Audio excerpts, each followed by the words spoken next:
aim for like half an hour. Once again, whatever that is. We'll feel it. Yeah. We'll know when it's right because we hit record on here. And that's rolling. Is it 1, 2, 1, 2? 1, 2, 1, 2.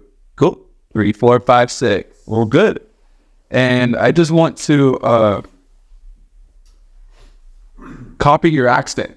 Really? But I hear you talk. What could have been? That's just funny. Like some people saying that I sound like a Australian or New Zealand or like an English person. For me, it's just so different. I can tell, you know. No, I could tell it different, but I mean, yeah, I can also hear a little bit of the song that Elon Musk mentioned it. Yeah. So, you know, South Africa, it's indeed. I can tell me here his accent, but what part of South Africa are you from? Like I would know in these cities. So I'm closest to what is the third biggest city, I think, Durban, and it's the province is KwaZulu-Natal, so it's like on the east coast of the country, so Indian Oceans. Okay, the west coast has the Atlantic Ocean, like you would, you know, on the east coast of the US, but it's the Indian Ocean on that side. Wow, okay. Yeah, so it's warm ocean, beautiful, right? Like kind of very tropical. It's kind of tropical. It's very much so. Yeah, saying there's a lot of rain. It just depends where you are. It's quite a reasonably big province or state. Yeah, but it's man, beautiful part of the world.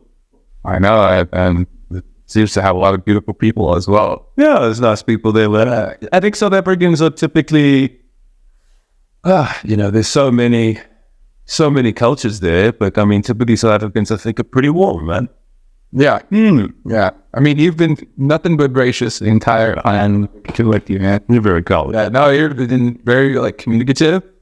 So I could tell that you've been doing some work on that. Yeah. Is that just the typical manners, typical etiquette, or you feel like you kind of working on yourself to be more communicative and more gracious with people?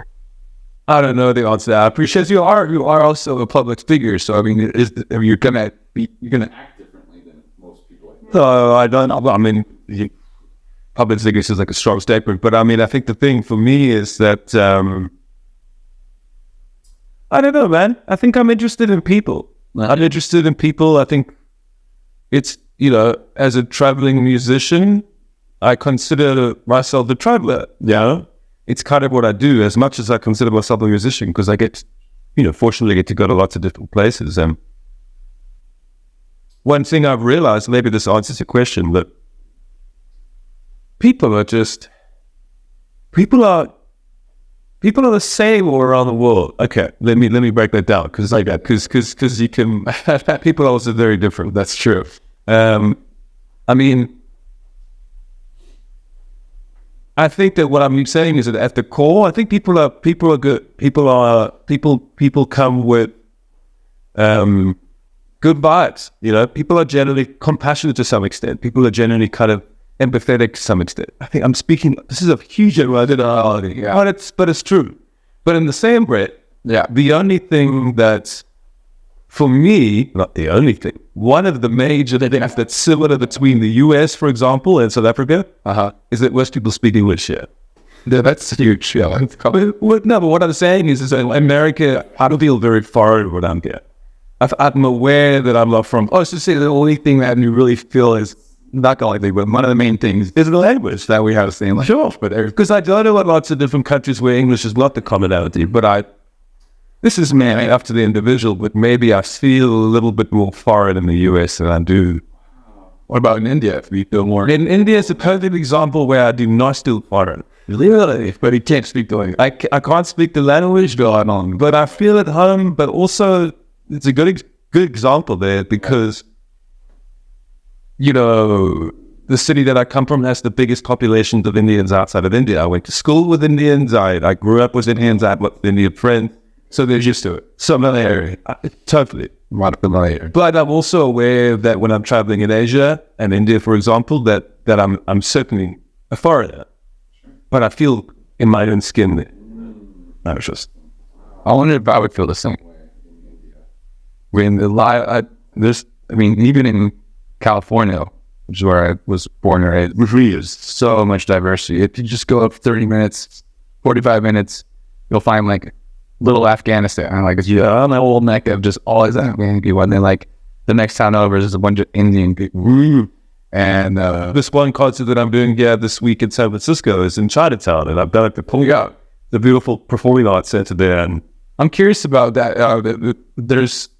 I know in where I live, there's Chinatown, there's Japantown Street. There's like the towns that are kind of the main theme is those central type congregate. yeah, Is that like that in Africa too, or is it? I mean, or a monoculture? I can't speak for the rest of the continent, but in South Africa, I would say maybe it's not like that generally. Certainly no monoculture. Okay. I mean, South Africa's got 11 official languages, and each sect of people there are very different. Yeah. Totally different. So yeah, Are there states too? yeah, we call them provinces, but we've got South Africa's got. Oh, geez, let me remember. It's changed. It did change, and now I'm trying to go back to my high school days. Yeah. It either used to be 11 and now it's 7, or it's the other way around. I really should know this. I've been to all of them. Yeah, that's your problem. Yeah, it is. But relatively speaking, I mean, the US is massive. This is one of the biggest countries in the world, but South Africa is a big country. You know? Yeah. United States is huge. You probably seen more, but I don't know. I've been to it. No, I haven't been to that many states. I've been to like maybe 1, 2, 3, 4, like 6, 7 maybe. yeah. And have you noticed differences here? For sure, man. Amongst us? So Americans, 100%. Definitely. I mean, I've been to Louisiana, I've been to North Carolina, I've been to New York, I've been to Nevada, Arizona, California, obviously. Yeah. But I think even California is more of like a microcosm of the rest. Yeah, There's so many people in different pockets. sure. In California. It's also like the second biggest state, right? Texas is the biggest, and I think it's California, am I right? I don't know either. I think it's California. Okay, I don't know though. I don't know. We'll have our tech look that up later. Yeah, no. All right. Well, that's cool, man. So but for people that don't know, I mean, you're obviously an amazing musician. That's very kind of me. Spot for a thought about that. Yeah. How many instruments do you play? I mean, when people ask me that, I say one. Okay. But I have been known to tinkle on other instruments. Most of the time when I have another instrument, either on stage or in studio, it's kind of treated largely as a kind of another sonic palette, you know, another sound, another texture, something to play with. But I would say that my second instrument, and I say this because you've asked and not because I would say it normally, is the sitar. I play a lot of sitar, but I don't write with it very much, and I don't perform with it very much, but I do play a lot of it. Yeah. And that's how you had that growing up. To some extent, you know, I mean, it didn't feel like this totally exotic foreign sound to me. There's a lot of percussion, a lot of strings. But, I mean, do they have like pianos? Too much? Not a lot of piano. I mean, India is also just a massive place. There's a lot of piano players there for sure. Sure. Thousands and thousands of them. But generally, I feel like it's more streamed and moody microtonal culture. Yeah. But then at the same time, the voice is a huge part of it. We're talking specifically when we talk about India, I mean, because my knowledge of all the hundreds of musical genres, styles and traditions is limited. But I'm mostly interested, should I say, in studying North classical music. The classical music from the North is the stuff that like pulls me in. Really? So to answer that, there's definitely a lot of wind instruments. There's a lot of kind of string instruments for sure. Voice is a massive thing, and I would say that's kind of throughout India and throughout the world. Yeah. But harmonium's a big thing. Pub organ, lots of instruments there, man. Lots of instruments. I went into a music shop in Varanasi in India, and there was just so many instruments I'd never seen before, and I thought that I knew about Indian classical instruments. I didn't. I guess anything can become an instrument. Yeah, but I totally, of course, that's 100% true. But the instruments that I saw there looked like serious, like deeply decorated, long tradition, many players, just such a big place, you know. Yeah. What do you think about the purpose of instruments? Well, isn't it just isn't it just humans making an extension of themselves, through sound? I mean, there's just, wow, that's an interesting thought. So, like, for instance, I'm good at piano, right? So, but that's simply because that's what I was kind of trained in. yeah. But you're making me think, oh wow, actually that could be some kind of expression of how my being is, my internal. 100% says 100%. I think so, and I think I've heard you play it, and I would think that statement is accurate for you. Well, I think in my personal experience, like I adapted to it rather than necessarily thinking of it as an expression of me. But I mean, now I can express it with it. I think of it more dancing with it rather than it kind of an extension. But that's an interesting way of looking at it. Yeah?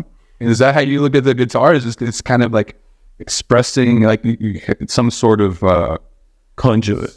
yeah, like you feel like this, like for instance, if there were no guitars ever invented, how would you want to express yourself? Would it come out as a string sort of sound? That's such a cool question. It's a wonderful thing to think about.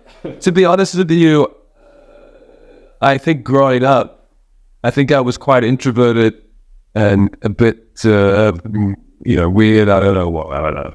But when I found the guitar, I was like, I can say all of this now. I don't have to use words. I was never interested in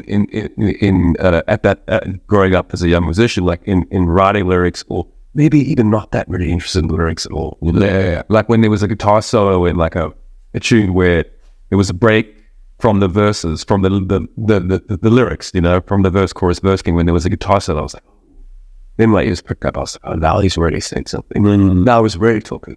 Man, that was just the dialogue that I was interested in. Right. But yeah, man, I wondered if like a trumpet player would just feels like that's more expressive of their personality. I would say so. I mean, people are generally attracted to certain sounds and gravitate in that way. For me, it was always strings. And I'm also going to say it was strings with frets, man. Instruments without frets, but the guitar doesn't have frets. They don't move. And the frets are movable, and the left hand does a lot of bending between the frets, but it's fretted instrument for sure. It's got intonation that's set up. Wow, have you tried anything without frets? Like and that's a lot has written. It's like if I play the oud, or I don't work with the bow much, but if I played something like a cello or something, I'm like, come on, let's put some frets on this thing, And I know the instrument operates in a very different way. I wonder if that's because there's just like, maybe that is an expression of yourself too, because you want to have discrete meanings. I mean, Claire, maybe that's true. And maybe if I grew up playing a fretless instrument, it'd be different. But I also just think, there's a wonderful, you're less comfortable with that looseness. It's not the looseness.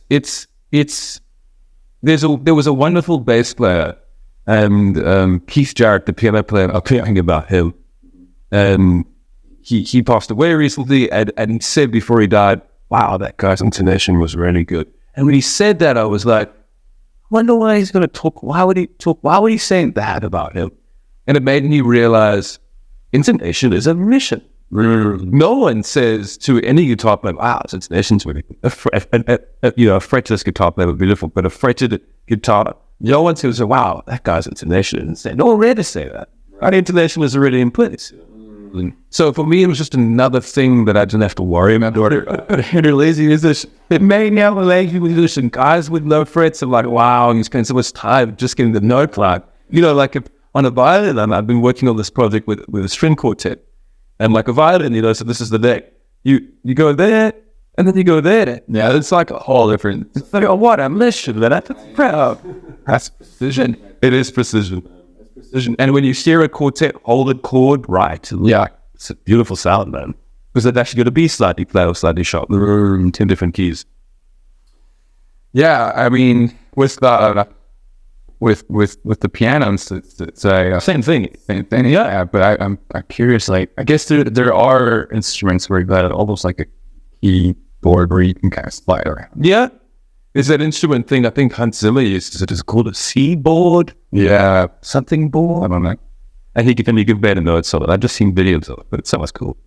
Yeah, I think that is a neat idea too. Because for me, like I was really into music for a long time, and then I got known as the musician, and it kind of pigeonholed my identity, and I started to feel like that wasn't expressive of what I felt. And I definitely do like to express with music, as you say, but it became more of a, like I was saying earlier, more of a dance. I didn't really feel like it was an extension in that I wanted to necessarily broadcast my identity in such a limited. I don't know if I was saying that, but I keep going. I'm listening to it. But so because that's how I interpret it on my own, I decided to take a break. And I took like 10 years. I just stopped music completely. Same time. And then I didn't want to come back into it until I really understood music. And I still don't really understand it, but like, no, so just kind of like understand why music is the force that can move your body and move you around, and like, and it stays with you all throughout the day. And like, and here it's like everything is melodic, and at least it is in my world. And why is it so, like, it's literally just sound waves? Is it just air pressure that but even if it's just a thought, then it's not air pressure. You know what I mean? It's just such a weird thing. For me, I started to think about it philosophically. I love that you're my guest, because you're not just a musician, you're definitely a deep thinker too. And we've had some pretty cool talks already. But that's the kind of the direction I like to go as well. If before I do any action, I want to think about what I'm doing and be intent about it. And so sure, man. When I get into music, I think, well, what is it that I actually really want to express with this?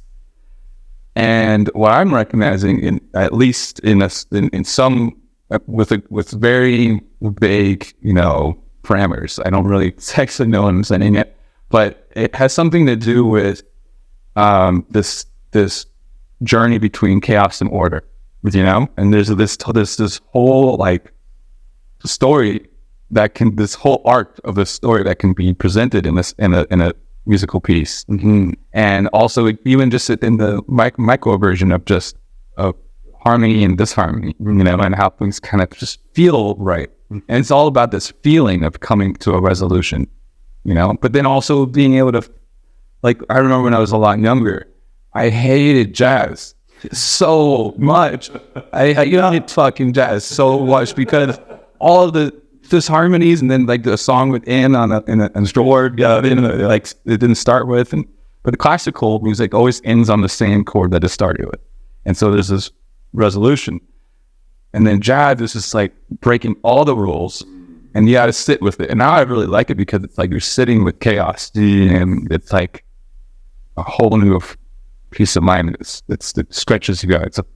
It's a yoga for the brain. Yeah, sure, man. But yeah, so for me, that's kind of how I'm viewing music. And so when I go into it, it's different than how I was before, where I was almost bound by the rules. Now I can, it's starting to be flexible. Totally, man. And it sounds like it was a great idea that you had in your brain.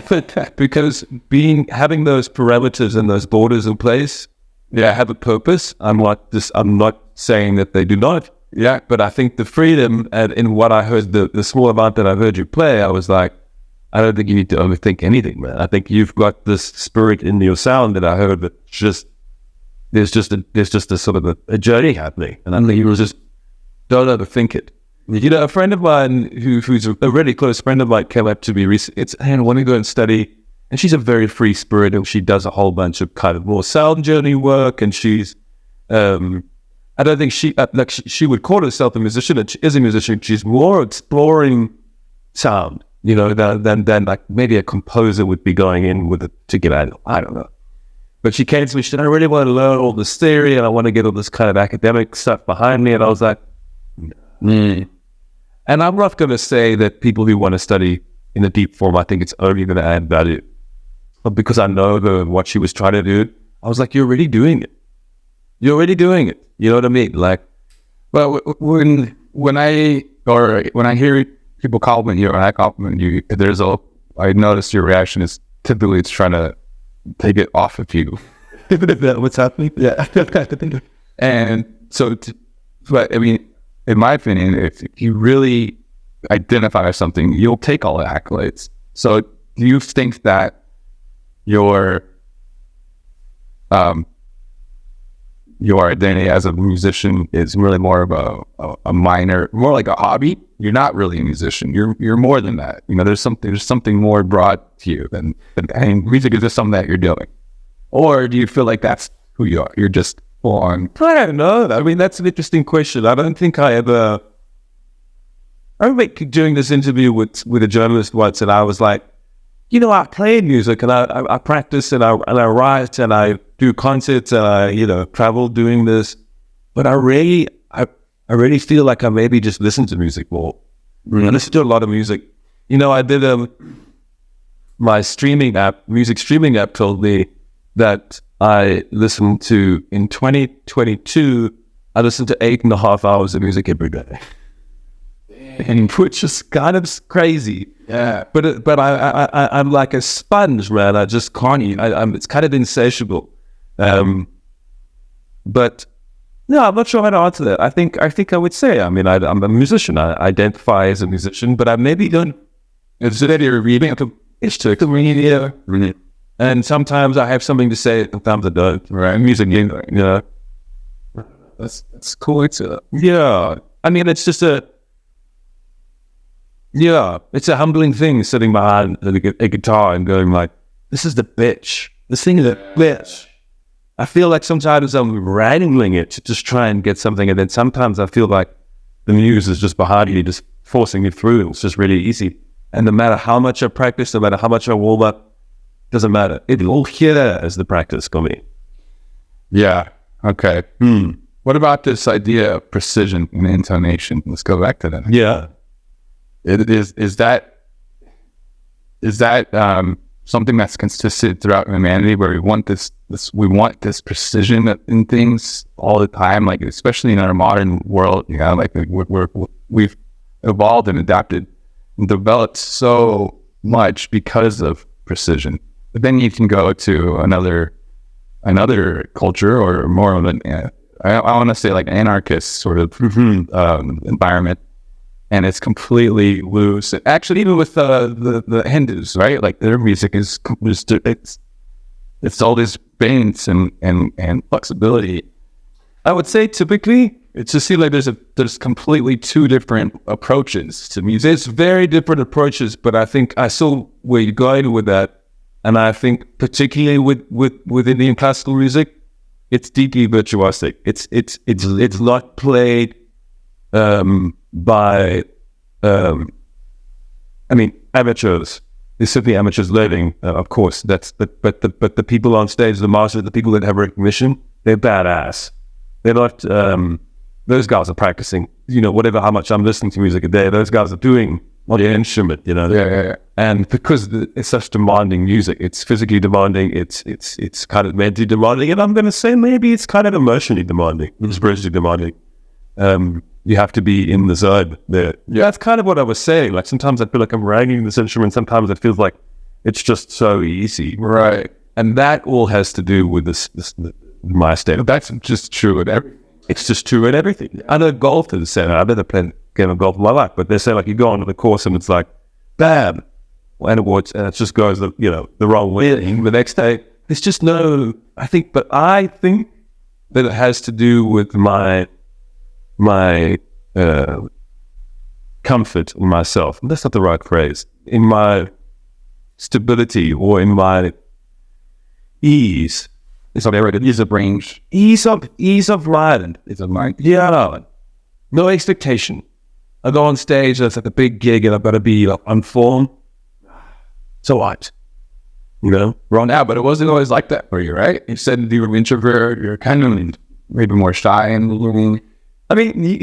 totally, 100%. But I suppose if you've done thousands of concerts, then you just know how to deal with it to some extent. But still, the struggle with the mind, the fight with the mind, that's ongoing. Did you push yourself to do these? Did you push yourself into the music industry, or do you feel like it's just kind of? Oh no, it's different. That's totally just naturally progressed. That is what happened there. I had a great friend and teacher who kind of got me all these gigs, and then he got me a Redwood deal, and then one thing led to the next, and blah blah blah. But so you naturally grew up in a way, so you no longer are the shy introverted person.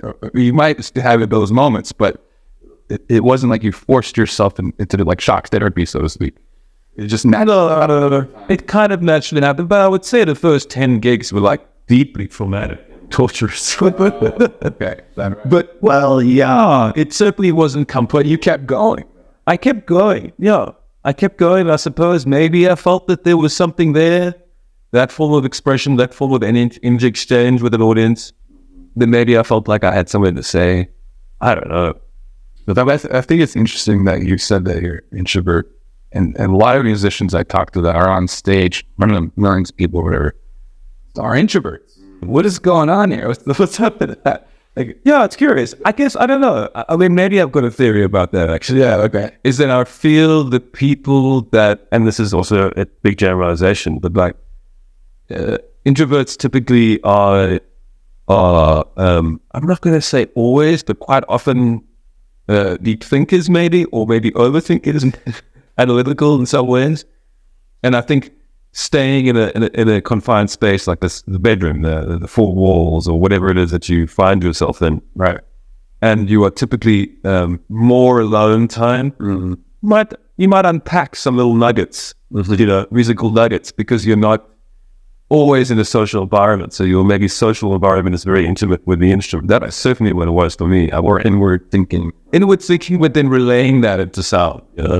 And I think that was maybe, I know musicians who I'm pretty sure that's what happened. I think that's one of the reasons why I love art. One of the reasons why I love art, really, and all, it's because it's good because it is expressing something that artists had to endure, basically. Totally, man. And there's all sorts of raw emotion in there. Yeah, a lot of raw, utter overwhelming ecstasy, joy, deep, dark melancholy, all of that. But you also said now, coming back to the beginning here, you said that everywhere you go, you feel like people are naturally good. Fundamentally good. I would say so. No. What does that mean to you? What does it mean to be good? Because what are you valuing? Person. Good question. I mean, what I'm saying is that I've found myself as a traveling musician in places around the world, and I've found that people generally are very generous and very aware that you're a stranger in a strange land, and there's some kind of comfort in the fact that people are sort of welcoming, I would say generally that's my experience. I find that when I travel around the world, I don't find that like everyone's just a dick, like I like people are cool, and of course this for the most part. That's why. Yeah. Well, but so you're equating good with welcoming and loving. I'm equating good with okay. So the best way to think about it is in the universal thing is all you have to do is a quick role reversal. If I punch you in the face now, I know that if you did that to me, it would not be so cool. Right. And I think that's always kind of when people think about like a universality in terms of good and bad. Yes, there's some question marks here. What is good and bad? But I think a quick role reversal. I think everyone kind of knows what's good and bad to some extent.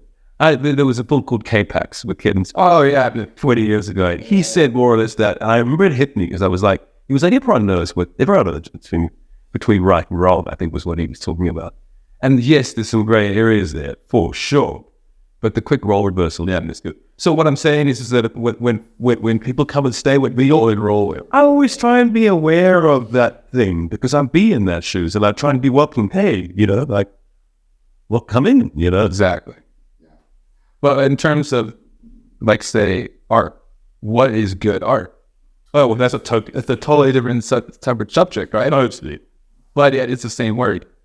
So what do we really mean by good? Can it be applied in a universal way too? Because I think what we were touching on is this sincerity of wording, and this why it seems as if greatest artists are introverts. And that is true, but I know what you're saying. Yeah. Not necessarily true, but that there's definitely like a high value placed on art that has deep meaning, which can be interpreted, and which can be like collected from being alone and with your thoughts, and then expressed from that way. So then I feel like there's some kind of connection between being alone and interpretive and yet expressive, finding a medium, and also being welcoming. And we're called, there's some sort of rich kind of verse there. Yeah. I think that's a wonderful thing to think about, because I think it's kind of true as well, right? I suppose there's so many ways. I mean, I've met musicians, and I might be overstepping speaking out of turn here, but like, I've met musicians who I absolutely love, and I think maybe sometimes they weren't always the coolest people. They were doing this, sometimes a hard edge or some hints of arrogance, maybe. I don't know. Not always, obviously, but it has happened. But then they sit behind the instrument, and it's like, and that's not uncommon either. Yeah. That's not. But it's something that speaks to you at a home base level. Totally. So there is some kind of welcoming because you can recognize it. Yeah, totally. So, but I think what I'm talking about is that sometimes the art and the artist are separate. I don't know. I mean, for me, it feels like there's like a transparency there that maybe that's not true, but then sometimes, it might be. Yeah. And then also like wonderful people, like wonderful, warm, beautiful people. And like maybe I really like what they, and I know that. Yeah. I mean, that's also an opinion thing. That's a totally like it. And people might love other things. It's a preference. Yeah. But I like your question about good and welcome, and then introversion. And I like that. It's an interesting. Yeah, it is, because transparency is huge, and I want to understand definitions of words. Yeah, when we're saying things, what do we really mean by that? What do we really mean? And why am I called to this and not to that? And why am I calling this good and not that? But yet, you know what I mean? So there's got to be some common denominators that I'm sort of always seeking for. Absolutely. I think you could probably find that you might get lost somewhere looking for those answers. I know that because I felt like I did that as well. And I felt like when I just kind of felt like this feels right, I'm not going to think about option A and C and D and F and G to whatever. Yeah, I'm going to just go this way. I felt like I was maybe more in the now, and I also was probably a bit more productive. I wasn't questioning every possible route fork in the road. That's another topic altogether. But I think what I'm saying is that there's some kind of flow happening there. Well, yeah, I was just going to say close it up. There's a flow, Yeah. And it doesn't. Listen, that's something that naturally progresses. You can't know right from the start how your life's going to turn out. Sure, you have to kind of go with it. Absolutely, man. Pick something. Yeah, and I mean, I think like out of the 8.5 hours I was listening to music a day, like I would say like 4 or 5 hours of it was Indian classical music. I did not think that was what I'd be listening to most of the time these days. Yeah, I just didn't I don't know anyone that does that. Personally, I don't know many people that are really that deep into it, particularly not in South Africa, but in India, just to shorten the course. So, I mean, I could sit and ask and wonder what it is. I've probably got some theories about that there, and I definitely do actually, but it's just where I am now, and I find myself here. Yeah, no, I definitely went on a journey of like trying to figure everything out. Yeah, and it was important. It was very essential to where I am now, because I know I didn't get it all right, but it gave me a foundation to build from. And whereas I didn't have any kind of foundation before, so it's definitely important to ask the questions and look for answers. But I think she's doing that already, right? But down to not getting hung up on the answer. Yeah, that the answer could change for something that's situational. As we were saying earlier, like, of course there's absolute truth, but it's within relative parameters. And those parameters are always changing. They're always changing. Yeah. So it's just trying to find that flow and figuring out like what I think.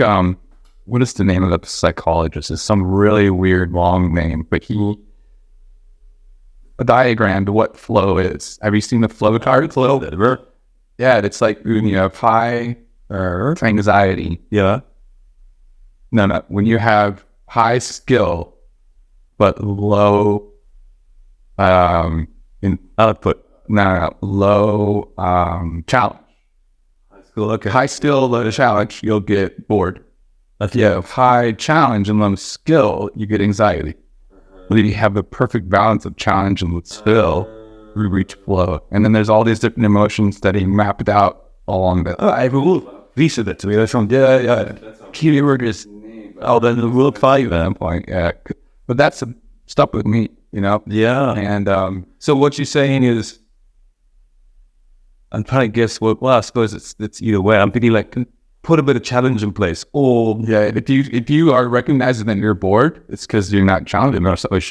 If you're recognizing that you're anxious, it's because you're overwhelming yourself with too much to do, and that's the equation. Right? Like X and Y. Yes, that's the axis there. So those are your parameters that you must always be aware of, so that you can regulate yourself towards a state of flow. I'm just like kind of thinking about myself when you say that. I feel like maybe I'm a little bit more anxious than I am bored generally. I'm always anxious, I'm constantly anxious, but I'm seldom bored. I feel like I'm seldom. That could be, that could be your own doing, or because you're in an environment. It's an external thing, Yeah. I feel like the environment is probably what it is. And this is an interesting thing to ask yourself. Do you find that you're bored sometimes? No, because I am always challenging myself. Okay. I have so many challenges but I put myself into, and then I find myself overly overwhelmed a lot of times. But then I just step back because it's always voluntary in the first place. Yeah, the situation that I'm in is I chose to be in that, so I step back and in moments. But when you're hit, you think to remind yourself that you chose to be there. Yeah, exactly. Mm. Even if you are responsible for a whole crew of people or whatever. Even if you have the responsibilities of like a surgeon or something like that, it might be overwhelming and you got yourself stuck in something. But at the end of the day, you just studied X amount of years to get into a very focused, determined process there. Yeah, I guess it varies a bit per job. Yeah, you always have the opportunity to back out, and it sounds kind of fucked up, but. For instance, like if you're in a situation where you are a surgeon, like that's an extreme case, right? So it's in people's lives depending on that. Totally. But at the end of the day, and maybe it sounds fucked up, but it's true. The only life that really matters is yours. That's the only one you could really be accountable for. Sure. I think if you're a parent, maybe it's a bit different. I don't know. I don't have hints. This is my opinion. I think that. Even that is a good example, like of a really extreme testing. What I'm saying, extreme test of what I'm saying is like, if you're a mother and you're overly well, I think that it's always within your rights to back off. That's just my opinion. Maybe that's controversial, but I think that you can. I even have an opinion on suicide. Like you could, but I don't really see, and this goes back to the question of what's good and bad, right? Because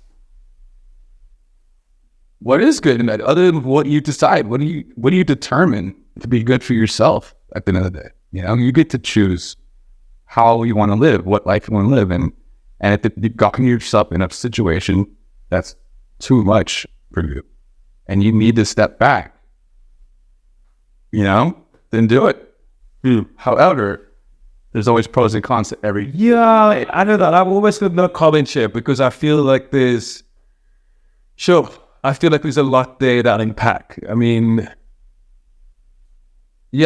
think if if there was a mother in a child situation or a father in a child situation, I think there's, even if it's nothing else, an obligation there. An obligation is maybe not the right word. Responsibility. I think that is in place.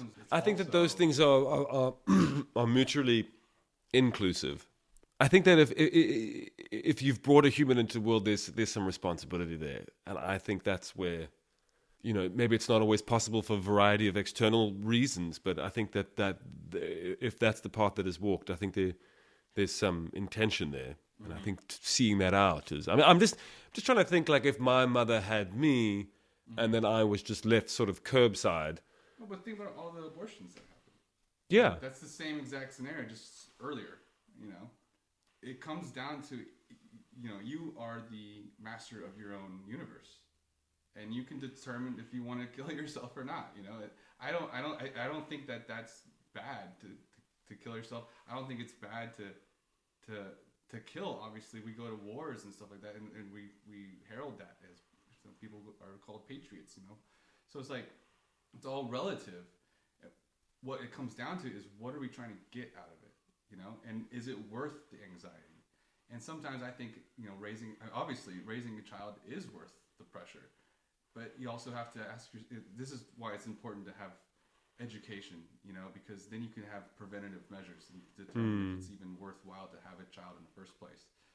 So it's important to think ahead, plan ahead. I'm an uncle of 9. There's 9 nephews and nieces altogether. So I have 2 brothers and a sister. So they each had 3 kids. Mm-hmm. And I, as the only child in the family who didn't have children, I can see, I've been on the outside and as well very much involved and close with everyone, with the nieces and nephews as well. But I've certainly seen a distinct change and sort of parenthood trajectory that was 100%. Wow. 100%. So I think a lot of these things we're toying with, I think there's an instinctual thing that kicks in, man. And I think it's quite powerful and wonderful to watch, Oh, and I think the pros and cons are both very real and equally, obvious to bear witness to. I agree. There's definitely pros and cons in every decision that we make, and there's certain decisions that are going to provide more cons or more pros. More cons and more pros, and we have to be aware of those before we enact those decisions. But you also life just throws curveballs, man. Like, there's things that have happened in my life that I had no control over, and then bam, you have this result or this. Yeah. So then, in that situation, do you think that it's good to, if you're in a state of anxiety that you didn't ask for? What do you do with that? Do you step away? But I feel like that could happen. Deal with it, suck it up, or what? But it could just, this roof could fall on us right now for no reason, and then we were maybe not anxious, but there's a I wouldn't say it's a positive result, and life just has these curveballs, and you never know what you never know what's going to get thrown at you, and I think being a little bit more mindful and being a little bit more in the present moment, I think things are a little bit easier to manage. I can agree with that. I think like the grasping and the expectation of something, there's a lot of anxiety around that, typically. So I would say, just here now, man. Yeah. Not easy, but That's wonderful. The thing, though, again, like going back to flow, like there's this input of challenge and this output of skill, meeting it. It's always an input and output harmony, balance, right? But if you're always in the moment, kind of also missing out on the past and the future. Yeah, because it's the only thing we have. We don't have anything else. Also, there's memory and expectation. Yeah, totally. And seeing where you've come from, looking at where you're going. Absolutely. So you kind of have to fit that in there too, though. And I think you can't just be in the moment. No, you can't just be in the moment all the time. But I think what I'm saying is that if there is a mindfulness to what sensation or what state of mind or what scenario is presented to you at that very moment, I don't think there's something flippant about that at all. We're like, oh, whatever came and whatever's going, I don't care. I think that kind of mindfulness has those things in view completely. But I think that when we are in the now and we watch things as they unfold, I think things are a little bit easier to...